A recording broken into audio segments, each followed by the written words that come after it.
Aktibong pulis na naka-assign sa QCPD dakop sa buy-bust operation kan mga otoridad.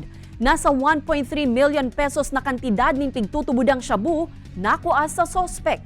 Mantang 55 anyos na pigkukonsiderar na pideya high-value target nakuanan manin shabu asin 12 kilo nin marijuana. Ang detalye, aramon ta sa pagtutok live ni Chris Novelo. Chris?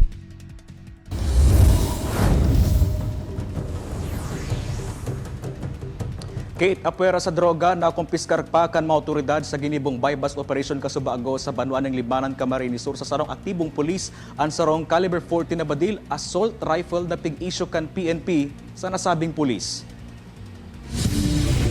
Arestado ang sarong aktibong pulis sa ikinasang anti-illegal drug operations kan kapulisan kasubagong maagahon sa gilid kang National Highway sa Barangay Sibuho, Libmanan, Camarines Sur.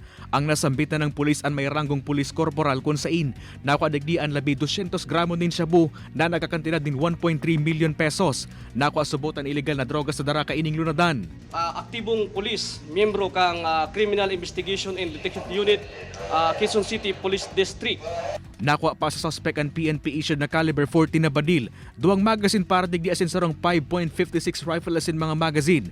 Posibleng mahampangan pulis sa kasong kriminal asin administratibo. Inaarampakan mga otoridad kung sa inang source asin kung sa in kutadadarahon ang nakuang illegal na droga sa suspect. Sa Pili, Camarines Sur, pigtutubod ng shabu asin marijuana ang nakumpiskar sa sarong 55 anyos na drug personality. Pigkukonsiderar kan mga otoridad como pideya high-value target ang suspect. Nakuadigdian na sa 26.5 gramo ng shabu na nagkakantidad din 180,000 pesos asin. Labi sarong kilo nin marijuana na nagkakantidad manin labi 120,000 pesos. Dahil na nagatubang pa sa camera ang suspect alagad aminado ining may dara siyang marijuana alagad bako subot sa iya ang labi sarong kilo kaini.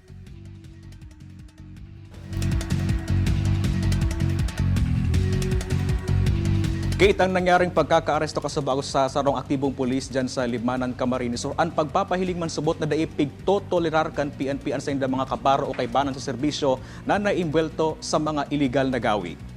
Kate? Alright, Jos Mabalos, Chris.